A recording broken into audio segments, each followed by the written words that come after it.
So I believe it's important that we don't leave behind physical education, but it's almost a crime that we're not trying to educate young ones, getting more physically fit, learning how the body is so your house.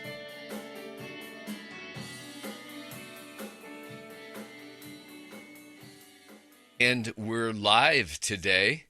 Again, welcome, Imagine Fitting In listeners. Today we have a special episode, which Mr. Tom Hyde, my second cousin, has so graciously accepted the offer to be an image. He's kind of like sitting in. Maybe I'll ask him to sub some other time. He's going to be welcome, Tom. Well, thank you, and welcome back. All right. It's been so long since I last saw you. That's right. All right. So what we're doing today is we're kind of switching the roles, and Tom is going to kind of host, and he's going to interview me. And as an educator, I have much respect for Tom's historic contribution to education and to Dayton area. And I'm excited to when last time we had the episode, we were talking about, you wanted to know, first time you had met me, we'd both heard of each other, heard Right. maybe little limits of stories here and there. And you asked me you wanted to hear about my Chicago, California, New York experiences a little bit. So I'll dive into a little bit of that, but really today I want to talk about, me as the balance professor. And I love being the host, and I can't wait to have you answer some of these questions that I've come up with. And if you don't mind, can we start, or do you want to add some more? No, let's go right into it. You know what? I think you got a job. Okay, I do have a second job. career. Okay, so imagine fitting in, and here we have Greg Jankowski. Mm-hmm. And obviously, we're going to start with that basic question, that background. Where were you born? Where did you come? Where did you grow up, and so forth? Yeah.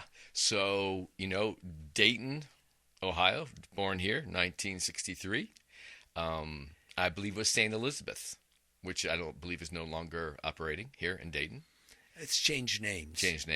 So St. Elizabeth. Grew up in the Eastmont neighborhood, which is just a little south and east. It's a little south and west of Carroll High School. Mm-hmm. For logistics. A lot of people know where that is. And I went to Immaculate Conception. I actually went to Eastmont for kindergarten and first grade. And then Immaculate, I did Immaculate from second grade till 8th grade. And that was right here on Smithville Road. It's the same school that my mother went to. And my mother was actually married at the church up there at Immaculate. I remember that. So 1957, maybe 58, I believe. 58. Okay. So we Tom and I have a lot of history, obviously. And then after I graduated, when I was in grade school, when I was a kid, I think I mentioned this in the last podcast about my dad. He noticed my artistic talents. I'm not sure. He never mentioned to me, but I think down the line he mentioned something about the fact that he was left-handed, and he's definitely a creative guy, and I was left-handed, and his uncle was. So that's where and I'm thinking that, so he really saw that in me, I believe. So he'd have us draw and stuff, and he said, yeah, you draw a cartoon, you can make a lot of money, be your own boss, tell stories. So I always remember that. And, my coming back at that is that it's like I look back and I go, I never really did the formal cartoon. But boy, my life's been like almost a comic strip of adventure and fun. So I used to draw my fellow classmates. Mm-hmm. And I even remember surprising myself what I came up with. And I was very known at Immaculate to be an expert note passer. I don't know. Well, now they would text, but yes. Right. So anyway, I had my share of, I remember one teacher, Miss Search, I believe it was in 5th or 6th grade, that, I worked my Jankowski personality magic on her, and I became like I remember kind of being a little favored, or I assumed the role.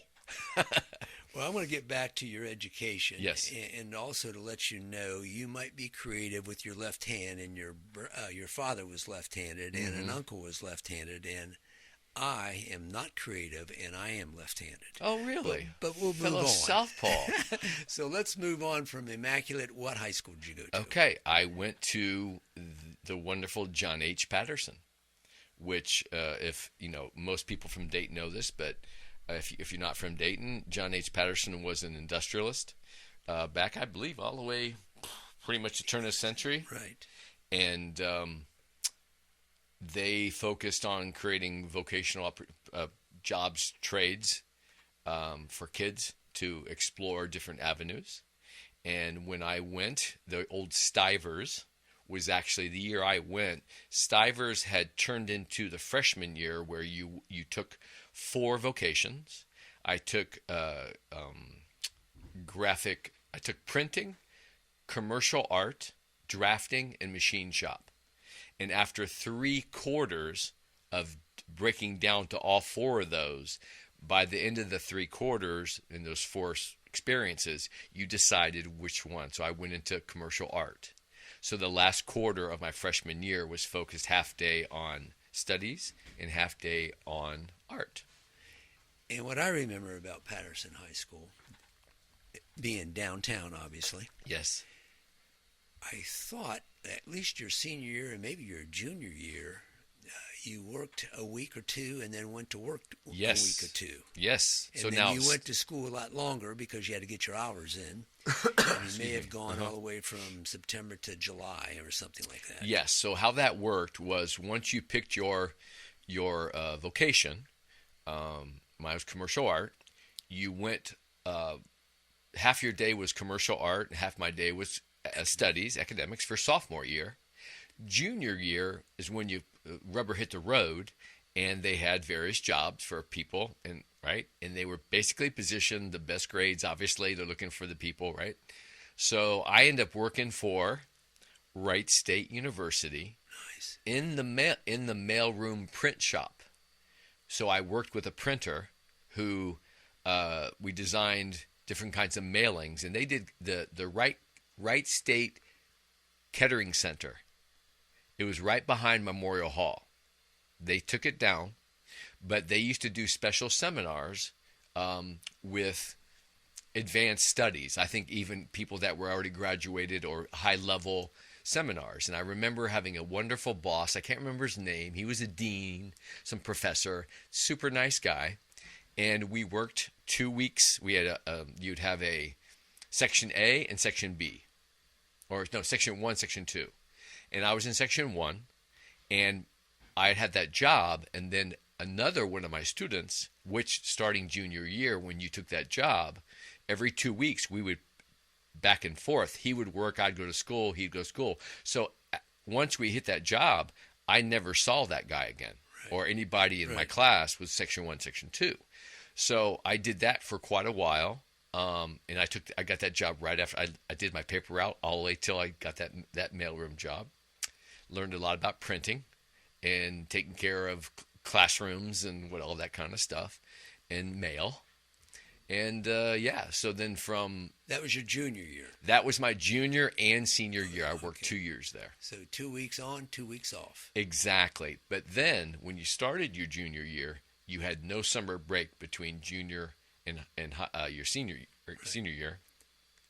So we actually worked so then beginning of junior year, you worked and went to school all the way until you graduated at the end of your senior year in sometime late August.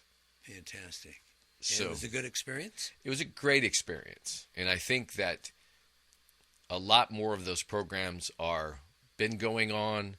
There's not enough talk and encouragement for options. And I think that is a real travesty, really, because the trades, everybody's not necessarily college, and a lot of people are craftsmen. Right. As all my brothers, my older brother Gary is a craftsman, and he specializes in metal, and my younger brother ended up being a craftsman in woodworking as a master carpenter, and I became from an artist sculpting bodies. So as a craftsman, I've been basically sculpting bodies for about 32 years. So you leave Patterson. Yep. And what happens next? Well, what happens is this is during around when Reagan was elected in 1980. He came in, and by the time I graduated in 81, for whatever reason, the cutting the budget, so I had no money to go to college, and my mom and dad couldn't afford to take us all to college, so I went and took some basic classes, handful of classes at Sinclair, and I come to find out, like, okay, so it's tough right now in terms of being able to go to school and have a career, college. And so I discovered that Sinclair had a co-op program as well.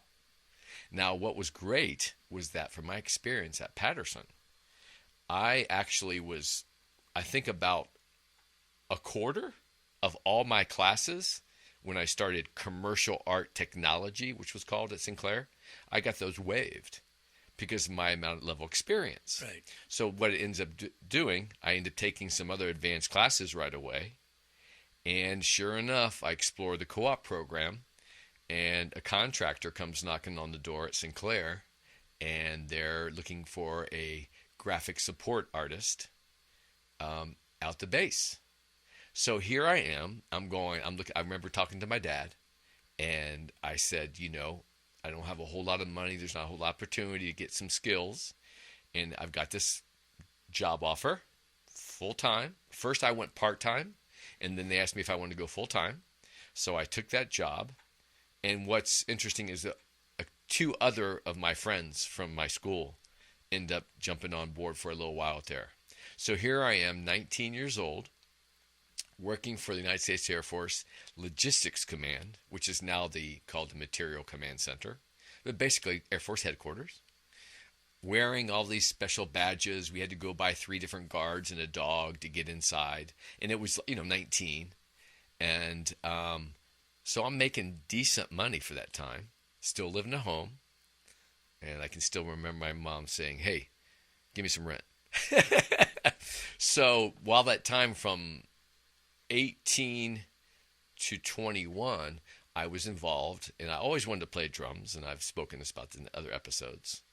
But again, they couldn't afford to give us all drum lessons. So I ended up running a soundboard for some friends of mine who had a band. And so one band was called Tilt, and that's a dear friend of mine, and a guitar player who's still one of my best friends I jam with still. And he was a real strong mentor, influence on me, because once he ripped off a song on his Gibson guitar with a Marshall stack, and I'm 14, I'm like, oh, and it's something I always wanted. Because I grew up, remember when I was really young, I'd be laying on my back and put my feet on the speakers, and my mom and dad would be playing Herb Alpert on the console. And there's something about that sound and that vibration I was just attracted to. Well, fast forward, I'm running sound. The guy goes, "Hey, you want to be in the band?" I'm like, "Yeah, okay, buy the soundboard." You're a member. So I got broken in with that way. Ended up running sound for another band who, this was it was called Broken Arrow. Shout out to Kevin Voorhees, Steve Speranza, and Joe Brock. A 3-piece that were dynamic. And we played all around the city. You name it. The She nightclub, the Mouse that Roared, Obadiah's, private parties. We played down at the Oregon District for a place that right now is down there in Oregon District. It's called Lucky's. Mm-hmm. And if anybody's from Dayton, when you first walk down, it's on the second little place. At the time when we played there from 82 to literally almost 84. And we played 18 weekends straight. At the time, it was called the American Saloon. And a family had owned that for 80 years at that time. So we played there, had a heck of a good time. And I was still working at the BACE, and then as a contractor. And then the job went off base, still working for the contractor. And I remember it was around 1984. that my sister had moved with her husband. My late sister had moved to her husband. He's from France. He went to OIP school here. He took off to Chicago because all his buddies were going off to Chicago because Chicago was the print capital of the world. Anyway, fast forward, they move there. I help her out. And then I decide I was either going to buy a 1984 Chevy Blazer, the first SUV, or move to Chicago. And what did you decide? I moved to Chicago. My sister would send the want ads from Chicago, and it would be as thick as a Dayton paper. Wow. And I go, okay, I'm going. Nobody told me there was twice as many people looking for those jobs up there. Right. So I moved up there in 1984. So in 84, Yep. with this experience that you have, or Mm-hmm. had, what happened? It's interesting because, I was ready for a new experience. The band, we actually won the first Battle of the Bands. Shout out to one of my fellow students, Karen Montgomery, her late husband, Montgomery. I can't remember his first name. He started the Canal Street Tavern, and we won the first Battle of the Band. So we kind of left on a high note, and I decided I was ready for a new adventure. So I'm up in Chicago, and here I was working for the Air Force, and then I'm trying to bust into commercial advertising with the big boys in Chicago.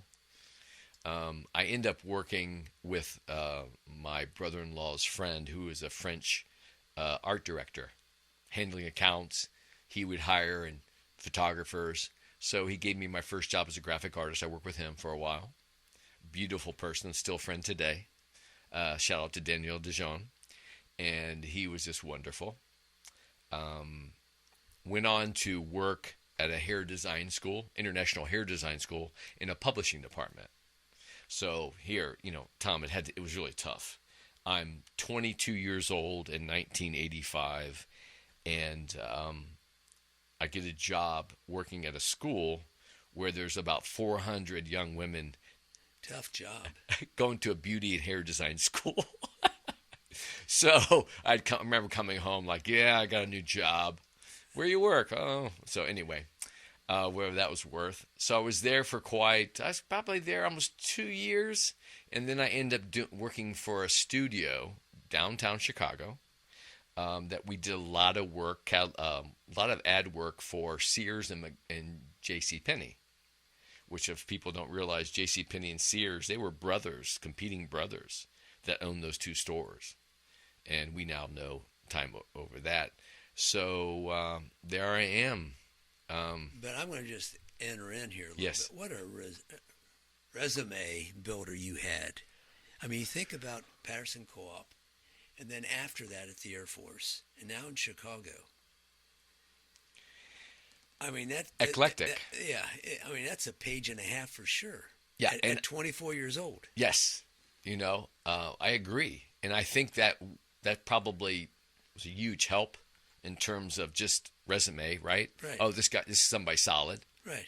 So I did that for the JCPenney and Sears stuff. I did a little illustration and some print work for the newspapers back when it was, really still a thing. And I remember I was working there, and I know what happened. The late 80s, the recession. Correct. And that hit, I got laid off. And all of a sudden, I'm going, oh my gosh, what am I going to do? Well, I ended up finding a woman who created a company of freelance artists. So she took advantage of all these artists out looking for work. And I was like a hired gun, a hired consultant through her. She found me all these jobs. I ended up working at some of the farming out on a contractor basis. One day, maybe a half a day, maybe 3 months. Mm-hmm. So I think I did like a 3 or 4 month stint with a company that did at JCPenney. I worked with BBDO, J. Walter Thompson, multiple ad agencies, pharmaceutical companies. I actually worked at Searle Pharmaceutical up in Skokie, Illinois. when one of the gentleman who was the Department of Defense guy for George Bush Jr., he was actually at the time the CEO of that company. Well, that's a time in my career, in my artistic career, that I had kind of an epiphany in terms of I was working for this big pharmacological company, and they were celebrating their third drug with $100 million in sales, whatever. And I had been into fitness ever since I was 18. I started working out. I took an exercise class at Sinclair, the old Nautilus machines. Mm-hmm. And if anybody's that old school, they'll remember before that they were universal machines and then free weights. And I got hooked on exercise. And exercise has been always my working out. And I've said this before in my other episodes that Arnold Schwarzenegger was a big influence, of course, right? I just wanted to be stronger. I was heavier as a kid. I was athletic on the street ball. But through high school and whatever, I didn't really play a lot of organized sports. I played fifth grade Pee Wee football. That's about it. Mm-hmm. And then I played tennis and I swam. And of course, my dad taught us kids when we go to Florida how to body surf and ride the waves. And the swimming pool was a big deal, diving and all that kind of stuff. So I found myself working out. So I would literally, when I first got to Chicago, I'm 21. I'm going to the Chicago Lawson YMCA. And after I go to my job, I don't know anyone. Nobody told me my brain wasn't developed yet. I'm in the big city, walking the streets and hitting the YMCA after work to take off that stress. Exactly. And so I was really, as many people do, the influences of alcohol and the scene of drugs and all the goings on, and especially in our music scene. I would just say I had my fair share of experiences. And at 21, when I first got to Chicago, my sister and her husband were going to go to that same year, going to go to France for a month. Here I am. I just moved to Chicago. I'm not even there for 2 months, still looking for work. They're like, hey, we're going to France for the month for Christmas. You should go. I'm like, how? I just got here and you're going to leave? Because I was living with them right on 30 East Oak Street, which was the heart of the Gold Coast. And we had this crazy 2-bedroom apartment for like $700. Now it's not even an apartment there, but it would cost you $10,000. Right. It's just crazy. Anyway, go to France, changes my life about how I view nutrition, how important it is. That is, I'm going to just talk a little bit about that. Yes, please. My son just came back from Scotland and England and some other country I can't remember. But he talked about he actually lost weight, even though they drink more there. He actually lost weight from the food that he ate there. And he enjoyed it plenty, didn't he? Exactly. Yes. Exactly. There's two things on that. So tell me about that. Two things. Number one, there are many food additives that are illegal all across Europe, let alone France. France has some very strict rules about that stuff. Not so much in America. Exactly. So fresh and the less additives. And then they I believe, if it's still true, that, America was heart disease, right? Number one killer. Exactly. Over there, I believe at the time when I was thinking back, liver cancer or cirrhosis of the liver for the alcohol. Oh, for the alcohol. Now, it doesn't mean, right, because if you drink that much alcohol and you don't really have yourself together and eat right, that you can go downhill anywhere, right? But the fresh food, the timing of the meals, and they drank. And here's a big key thing. A lot of people don't know this. They say red wine's good for you. The only time red wine is really good for you is when you eat a nice red wine. There's some compounds in there. I can't think it starts with pH. It's a very long name. That when you eat red meat or saturated fat and you drink that wine with your meal, it helps prevent the platelets from sticking on your arterial walls. Now, they've come to find in nutrition we always talk about low fat here in the United States, right? And people go, oh, red wine's supposed to be good for you. Well, if you eat it with your meal, and if you're eating foods that are not necessarily have a lot of additives, and in America, you know this, people will drink all the time, before, during, after, not just kind of like with the meal. You'll sit down to French meal, it goes for 2.5 hours, easy, on a regular basis, even lunch. So yeah, totally different. So I'm going to jump back into Chicago, and I'm decided. So you come back, obviously, a month later. Yes, I came back, and that was 84. It wasn't until all the way until 92 that I realized I was working in these major advertising agencies, and computers were coming out.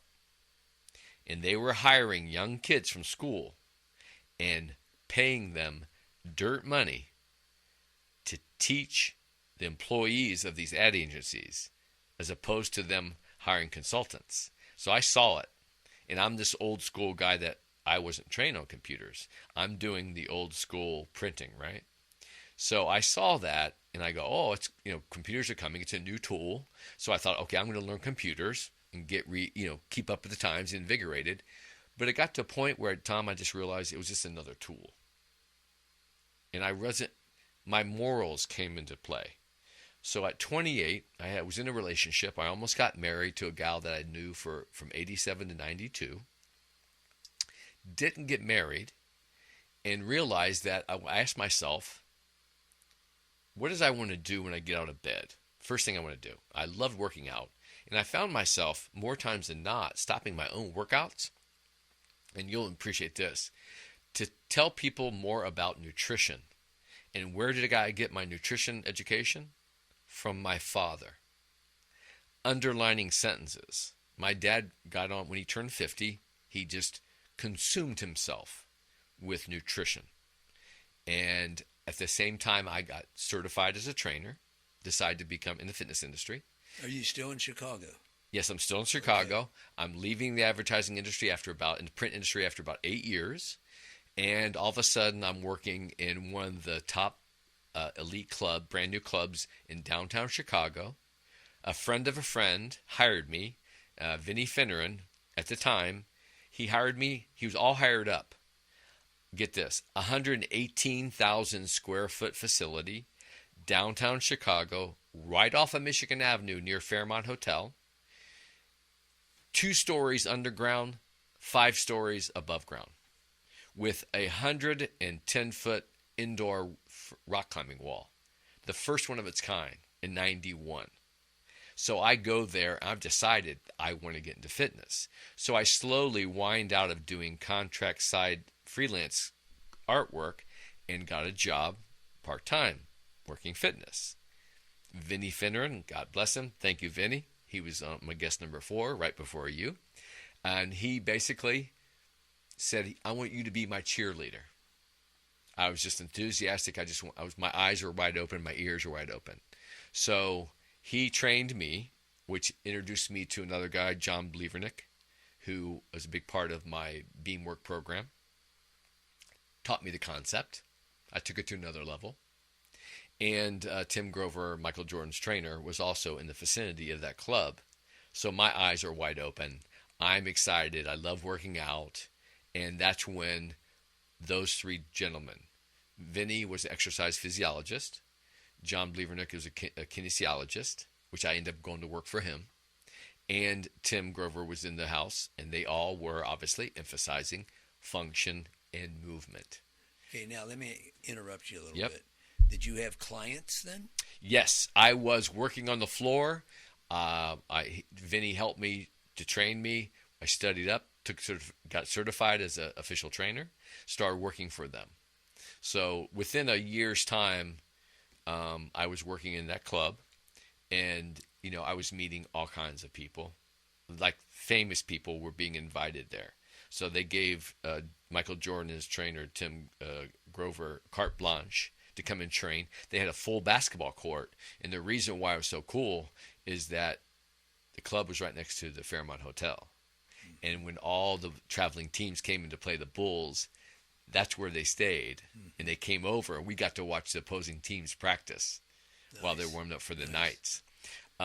So that was really fun. I think I met I met Danny Glover, Jimmy Buffett, Jesse Jackson, Oprah Winfrey, Dennis Rodman. All these people were coming in and out, and I'm just this young guy, long hair, a beard, an ex-ad man, loved to work out. So Vinny left, and was not even as a trainer for not even 6 months, and I saw what the club needed. I wrote up a whole service program, and the gentleman who was running the facility promoted me to fitness service director. Well, that was too-edged. That sword was two-edged. That taught me a lot about corporate America. He gave me that title. He said, "Go run with it. Help me with my numbers here and my productivity." Then ends up, I find out he loses the contract. The guy that was heading that club up was hired by a Japanese firm to run that club. Well, that gentleman ran the club not right, and it was losing money. The Japanese owners brought in new consultants, came in. They go, "What's your role here? We never heard of that." So they just took that away from me. So here I'm back to demoted to a personal trainer, which is fine, working for a new company. I come to find out later in the major fitness trade magazine edition, the guy's name was Darren. I can't remember his last name. I still have a bad taste in my mouth that he gave me. I read all my concepts. He published it as it was his in his other clubs that he was operating. And I remember him interviewing me. He goes, what do you know, or how do you say? He said something, and I said this. I'm trying to remember exactly. He said, what are you doing that we're not already doing? I said, frankly, I don't know what you're doing. I know what I'm doing. And he gave me that job on that point. But later, as it happens, all right, so I'm like, no credit in the major trade.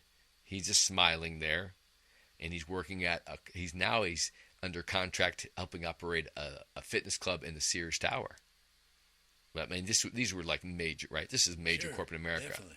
So here I'm just green, and because of the outside perspective, I was seeing things that other people weren't seeing. Right. So I end up being invited over to a job at a place called the Cardio Fitness Center, which was one of the first gyms in downtown Chicago. I was a sales manager and head trainer, and it was formed by cardiologist doctors, specifically for doctors on their cardiovascular health to try to keep them healthy. Anyway, that was a short, brief time. That was around the time of, I remember O.J. Simpson, whatever time that year was. That was around that year because I remember listening to it on the radio, the case and all that. Right. And then what ended up happening is Vinny, my first guy, my mentor, he went on to be a fitness director at the CBOE Board of Trade, Chicago Board of Trade, the Chicago Board of Options Exchange. And now I'm going to work as a trainer. He's like, "Oh, I'm bringing you in because you're the man." Now I'm working around the mayor. That's where the mayor trains, all the political judges, any powerhouse people that are in Chicago. So I'm training these young crazy traders, waving. Right, exactly. And I am training some very older, influential traders, wise men, in terms of like their advice, because I saw a lot of young bucks burn out, come and flash in there. This was the 80s when the Wall Street movie came out. Mm-hmm. Remember how Michael Douglas said, "Greed is good." So that was of that time. I'm in the fitness industry still, working in the CBOE, and I start doing a little freelance work, working in people's homes. And that I end up going to work for worked privately for my own training clients at the first personal training gym ever in the United States, which was in downtown Chicago. And this was a son of a restaurateur that took an old nightclub, 2 or 3 levels, and he turned it into a fitness center designed to the best trainers in Chicago. So all the best trainers from all the top clubs that built a clientele, because when we first got into the business, as trainers, you'd make 70% of the cut. Well, clubs were thinking such that profit, they were cutting into it always. By the time it got to 70-30, that they'd give us 30% and they'd take 70%. Just So, flips it. yeah, so it tastes, right? So I'm like, okay, it's one thing 50-50, but if you're going to cut that deep, so I ended up working with some of the top flight, my peers were all the best trainers in the city. So from there, I did that up until 2005. I can still remember experiencing September 11, the second plane crashing on the TV on that Tuesday morning. I'll never forget it. My 9:30 client walking in or something. I'll never forget that. Obviously, most people don't forget that. Right. And I stayed there till 2005, and that's when I end up taking what I learned over all those years from John Blevernick and Vinny and movement, and I decided I was going to move to California. Oh, what was in California? California was California. After 21 Chicago winters. Okay. Okay, Right. You were done. Yeah, I lived pretty much all over the city. I was kind of done, and one of my good friends, moved there, so I was going to go there and do a stepping stone. In what city was this? Santa Monica. Okay. And Brentwood is right along there, and we're talking about West LA, Right. where all happens. I ended up working in West Hollywood at a club called, I think it was an Equinox, and that's I actually met and had like a full 20-minute conversation with Jodie Foster about muscle cramps, and she calls them. I walking by her, she goes, she's on like an elliptical machine. She goes, hey, excuse me. She goes, you ever, what causes I got a stitch. I'm like, a stitch? And I never heard of that term. And we figured out it was a cramp. Right. So I ended up talking to her. And I don't know. I tell this to people all the time. I didn't end up training her. But this was West Hollywood. And it's a big gay community. Uh-huh. But there's a lot of people that live there in the start of their careers because it was affordable rent. Mm-hmm. But then it slowly built up in popularity. So you'd have a mix of various people. So the big thing with that club was whenever they hired me from Chicago, they're like, oh yeah, you can, I hired a job. I came out to have a job there. I go there, and what I find is my first question that all my peers are asking me. You know what it was? Give it to me. Not your experience. Are you an actor? And what I looked at him deadpan. I said, what? Don't I know my lines? Where are we here? So there was it's in LA, it's about getting somewhere. If you can't help somebody get along to the next level, you're nothing. So when all of a sudden I'm sitting there having a conversation with Jodie Foster for 20 minutes, they're thinking, oh, this guy's going to try to, he's going to try to secure her as a client. I was just being a nice Midwestern guy. Right. And I wasn't I knew my limitations, right? And I wasn't going to assume anything. I just moved there. So all of a sudden I get all this vibe. So it ends up that all his buddies, the guy who was a fitness manager, was kind of not square. He was just filling bodies with new trainers for me, whatever with me.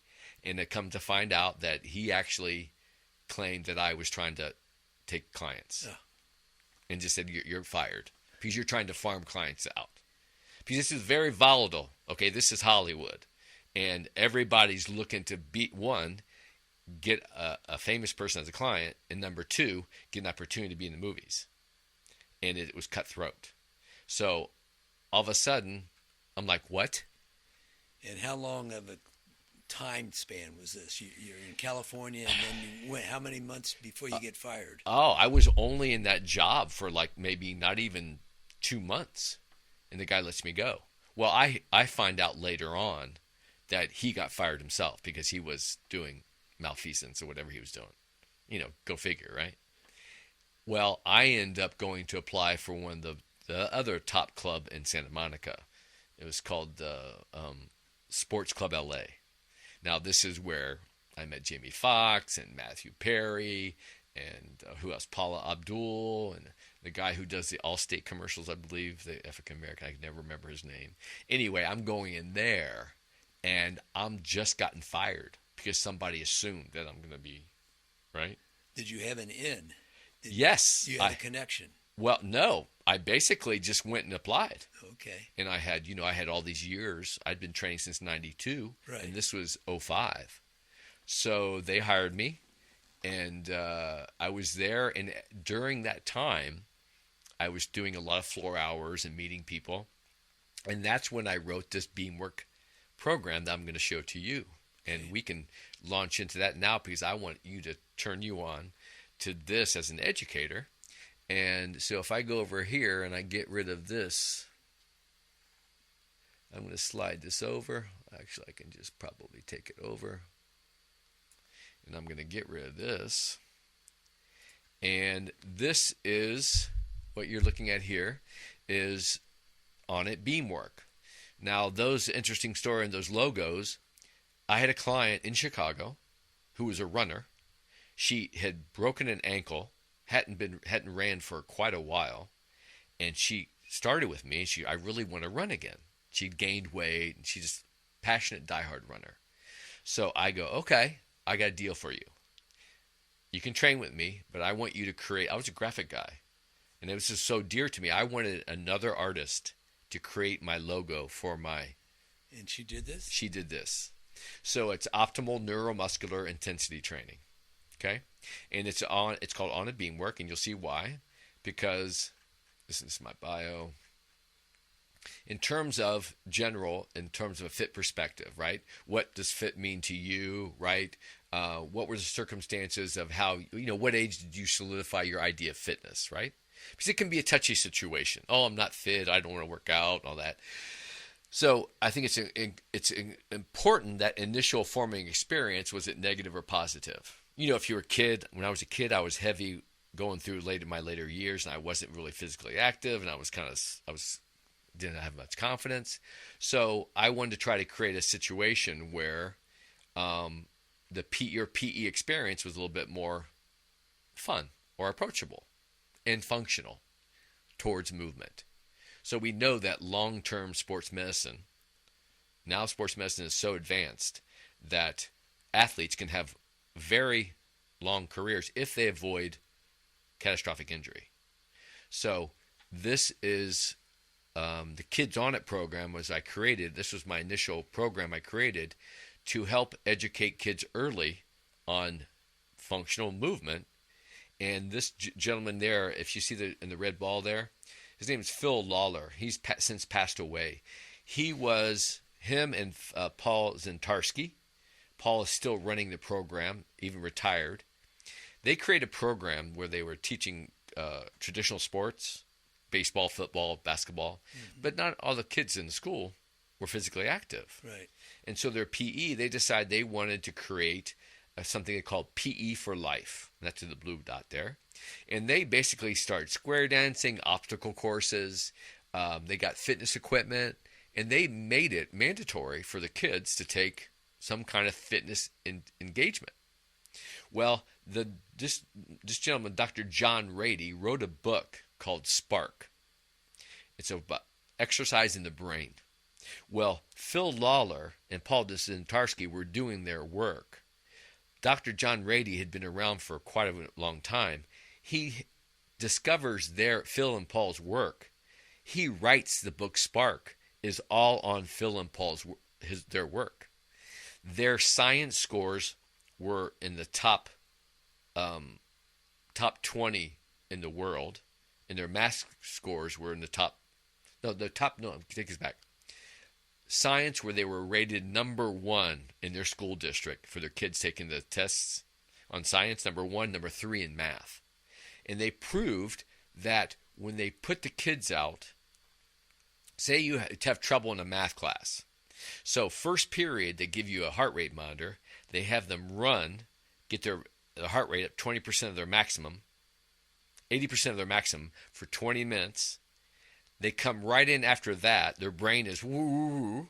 They come in, they take right that second period, they go right to their math class. They had their full study. Grade point averages were 15 to 20% higher. So they were able to address subject matter with kids that were having problems. So here's the evolution of making movement. We know history of Olympians, athletes, experience in the fitness, and I wanted to make making movement matter. So in other words, I wanted to try to create a system with this 21st century balance beam that sits on the floor that you could set up in the classroom and create movements and talk different critical concepts. Because I know you're familiar with the 3 C's are? No, you're going to have to tell me. Critical thinking, problem solving, communication, and collaboration, right? So those 3 C's, and my mission was to try to provide a progressive fitness education products in the programs that are like, hey, let's pull the desks to the side of the wall and let's put these beams down and let's do some movement, because I was the kid with my foot shaking underneath my chair. I was a smart kid, right. Couldn't keep my attention. Right. So it's I've been using this as I've sold it to trainers and fitness clubs, the general market, general public, and obviously the schools and PE teachers, which Phil Lawler, God bless him, he inspired me to say, I showed him my fitness program. He invited me to all the top-level fitness educators at the time. Here I am with no kinesiology degree. I have no exercise background. I'm an old marketing guy. I've been empowered in a passion. He wants me to come to speak and set up at his seminar because he's into balance, what it does in balance in the brain. So I end up donating my system to him, which they have and they've been using in their program. He goes, go back to the drawing board. I want you to take it back to educating in other subjects. So he inspired me to create this program I'm going to show you. So we know that, usually we can use my program for high performance extreme conditioning. And here's important, injury prevention. Proprioception, the word proprioception, literally means ability to understand where your body's in space at any given time. And that's kinetic awareness. You've heard the term kinetic awareness. Mm-hmm. Well, in the advertising game, in commercial gyms, we went from functional fitness when I first started to all they wanted to use with the word was core. Core. They still use that, don't they? Exactly. Well, people said, oh, they come in blindly as a consumer. And I got to work on my core because I'm told I'm supposed to work on my core. It's everything. Right. Most of them weren't educated about the fact that it's around functional fitness. Excuse me. So we know as the information age comes in the early 90s in the internet, productivity demands are up, physical activity levels are down, right? Computers. High-tech society, what are we doing? More sitting, loss of movement. We don't have to get up to the filing cabinet, nothing. Phones or whatever. So what's the effects of that on the body? Postural dysfunction, less movement and basic walking. Right. So the physiological is obesity and their functional mobility is compromised. So that being said, the psychological effects, more stress, more disease, more different kinds of disorders, all related back to, right, exercise in the brain, right, or lack of. So all of a sudden, I'm like, okay, recreation, exercise, motivation. Back in the day, so the clubs were really big and popular to our baby boomers. But the younger kids, when they started working so much, they wanted to be outdoors. They didn't want to go to health clubs. So that's why recreation activities boosted up so big. And health clubs were like that market of the baby boomers and the Jane Fonda and Step, all that kind of stuff. So, like, what do you do? Where do you begin? So I thought, okay, education, education, education. So I have these school offerings. And that's basically the beam. It's kind of the idea that I made a custom beam right there. And it was sort of like a kid having a skateboard, putting stickers on it. Mm-hmm. Okay. So I had this idea of being able to create a vehicle. And I'm going to show you this video now here that I set this up. And we will play this. Professor.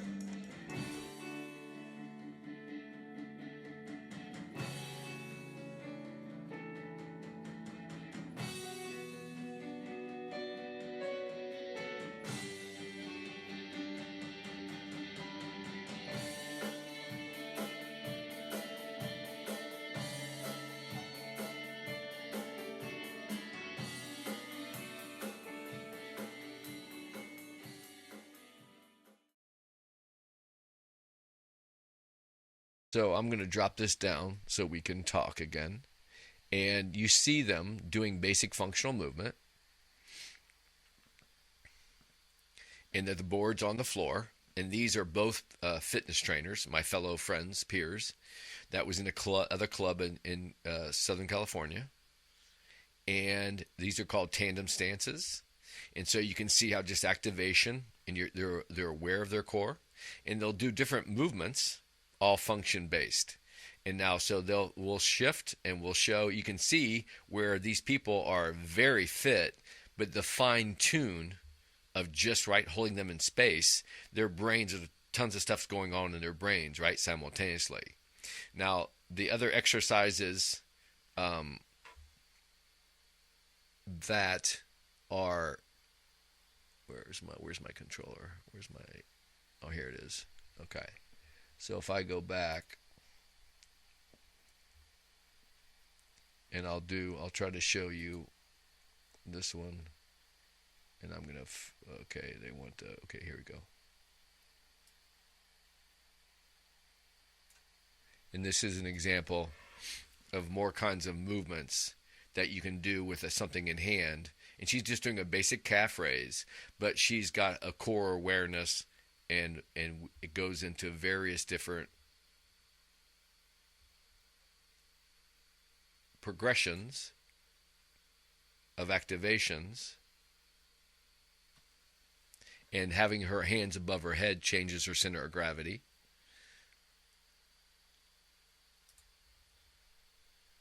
And then let me see. Okay, hold on here. Videos. Let's go to videos. Well, let me just ask you, these two items that you have here, yes, these two segments that you have here, yeah, are they doing that now? Are they doing that now in terms of who? Anyone.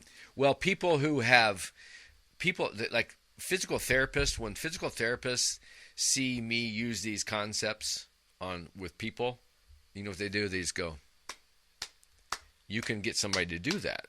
So there's all kinds of different functional movements, but I'm going to breeze through this. But from a standpoint of kindergarten to 12 years old, you can introduce the concept with playing games with real-time household products under time.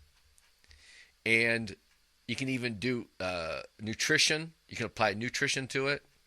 And you can do just a physical under time on different kinds of movements and goals. It's like a time tracker. And so I have basic, it's a basic strength program. And you can see that I have all these different exercises, which I haven't really showed a whole lot of them. But these exercises where you can rate, and you can literally show progression of proficiency, mm-hmm, and see who's tight on their game and who's got trouble with kinetic awareness. And then you can see these numbers, and you can do averages, and you can kind of get a rate of progression. So there's enough science and tracking that you can see improvements on their initial scores and how they've improved their scores. So that being said, this as an educational tool, this where it comes into my what I call the BACE, BEAMWORK Active, BEAMWORK Active CrossOver Education. And so what that is that you have a movement, say a calf raise, and so maybe this is a calf raise in a frontal plane, this is a calf raise in a sagittal plane, front to back, and this might be a squat, like a lateral shuffle. They shuffle down the beam side to side, and this could be something where they're standing and they have to torque and turn. Now, what it is that you identify, you have a move for each of these A, B, C, or D, and then you can actually apply it to different kinds of for learning. So, for example, like literacy. So, like a character, say they read a story, and they're coming in to try to go over it, and this could be applied to almost anything. So, you have these groups of people, have like more than one person at a time, and you can actually, they can work in groups. So maybe one guy is more athletically inclined to be able to perform it. So one guy's Michael Jordan, another guy's Bill Gates. Mm-hmm. So you put a mixture of those, and they try to like both learn their skills and say, oh, I think it's B. We have to do that exercise all together. And it forces them to give them time to collaborate and communicate within their little group. So it empowers for both physicality and the ability to obviously take different kinds of their testing. So I have yet to find a school that even, it's just very tough in terms of when we're talking about people, educators in the education system, where we know this is still, and I know you know this, the amount of funding that gets toward the math and what's the math technology, STEM, all the STEM programs. So when budget's tight, sports and arts are always the first to go. Exactly. So if we can create from a mindset and teaching concepts in science classes, in math classes, in every critical, can we create a physical platform that the history shows and the research is proven that it improves the capability of learning. And what do I find? What do I find these days when I'm talking with young people? Problems with looking me in the eye, problems with communicating, confidence, being, so much in their computers and their handheld devices that their social skills have not formed well, outside the schoolroom. And we know that now a lot of schools are being very proactive and saying, okay, no phones. Right. They're bagged up. Took them a while, but you're right. Exactly. They're bagged up. Right. So, there's it's funny. There's a vocational educational program that helps people recovering from addiction and mental health issues. That's in Greene County, Ohio here. And I'm going to be looking them up. I can't remember their name right now, but they're on my radar. I've been addressing some other things since I've been here moving back. And I want to take my program and offer it up to them because they both teach and help prepare kids to find the vocations that they're interested in. So I believe that we know you're 77, you look great. We talked about your self-care. Mm-hmm. So I believe it's important that we don't leave behind physical education. It may not be everybody being a star football player. Exactly. But the amount of money, right, that entertains us all, that goes into those big programs. And to me, it's, I love football. I love it. I'm like the average American. But it's almost a crime that we're not trying to educate the young ones.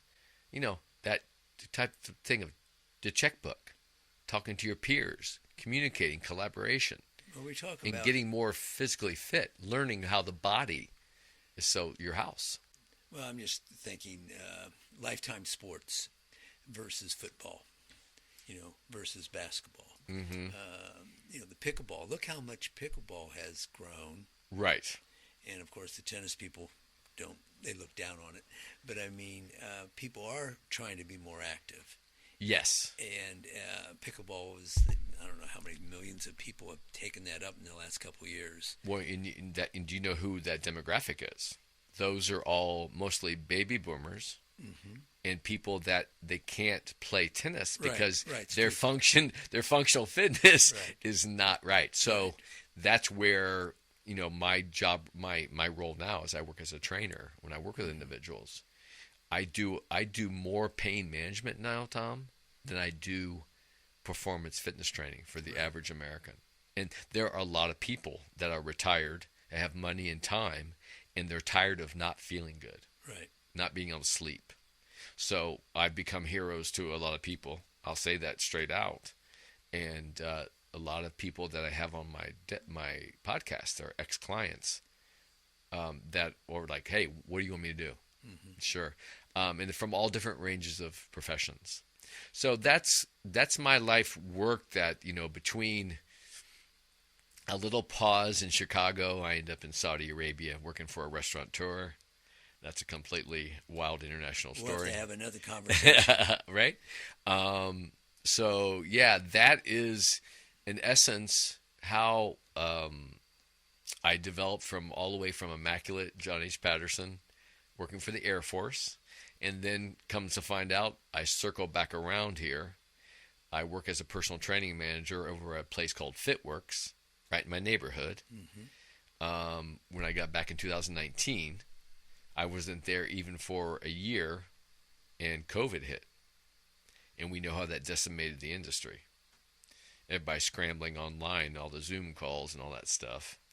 And then I actually end up during the COVID, I did one of my paintings, and I actually worked for FedEx, delivering vaccines, while the fitness industry was trying to get itself back together. And then here I end up going back to work for the Defense Department and working out the base again. Now, when you're at the Defense Department, at the base, are you in physical fitness? Yeah, I was a fitness instructor. Yeah. At the base? Yes. And in the evenings, you're at the Kettering? Oh yeah, I do work at the Kettering Rec and stuff like that. Yeah, I do work. I do some. I've been working. I actually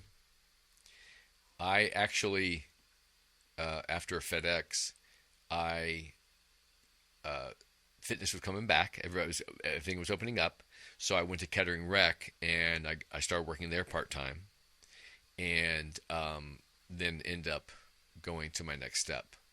So that's kind of where I'm at. In between there, I learned how to fly drones. I'm going to have a young drone pilot from Australia. We're going to talk a little bit about that on that episode. And you sing? Oh yes, I sing. I play drums and sing for my own. I call that my active meditation. I sing to my dad. I play drums to my sister. And this podcast, Imagine Fitting In, is dedicated to my late nephew, which we lost. So, purpose, you know. And I'm just hoping to continue to contribute and give back to all the mentors I had in my life. I didn't necessarily want to start a fitness podcast. I can talk fitness. I enjoy helping people with that. It's a big part, right, of the human condition. So mentors, healthy lives, and community, and I'm just trying to give back as a purpose, and I'm hoping to start a nonprofit organization to both focus on young lives, mental health, and just wellness and function for, you know, as an educator. I think you're on your way. Yeah, yeah. So timing is everything, but along the way, this was one of my dad's favorite authors. This is it. This is it. So, Tom, I want to thank you for... Well, I want to thank you. I've learned so much about you and what you've done in the last 40-some years. Literally. Yeah, 18 to 61, 41, 43 yes, years. Yeah, 40. Yeah. It's so funny. We just got, my girlfriend and I and her sister and boyfriend just got back from Minneapolis State Fair. And we went up to Prince, the musician Prince, his studios, and basically they turned into a museum. And I moved to Chicago September 15th, 1984. November 18th, I'm with my late sister and my brother-in-law, Christian Perrin. Shout out to Christian. We went to see Purple Rain Tour in Chicago 2 months later. So I just got back this past couple days, and I had to buy the 40th anniversary edition of Purple Rain album in purple vinyl. Fantastic. So, so it's fulfilling. I'm all about my essence. Again, I've mentioned this. My essence, I'm an artist. My passion is fitness. And I'm all about now educating and spreading the word and enjoying myself and hopefully trying to be able to. And that's why I think people enjoy working with me, because it's time to reinvent. My dad said recreation, a time to recreate yourself. So I think it's an important message for all of us, especially at these times. You've done a wonderful job. Thank you so much. You should write a book, really. Well, here's the next step, and we'll wind down here. So I'm a big person making lists of like what's my next goal and set out to do. I wrote down stand-up comedy, podcast, and a book. Well, nothing ever happens in the right order that you assume, right? Right. So I'm going to do this podcast. I plan to do some stand-up eventually.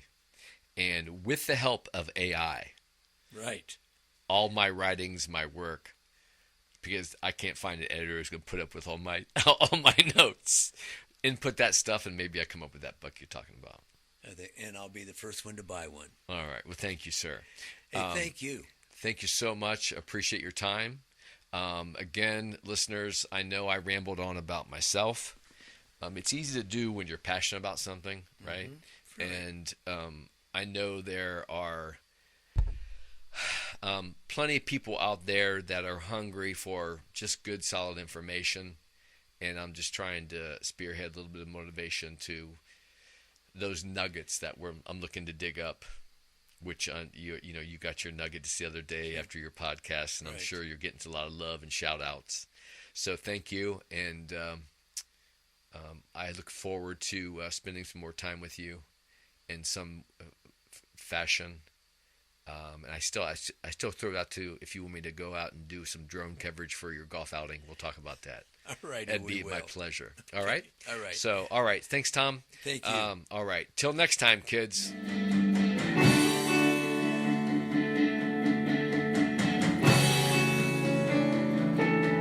Professor.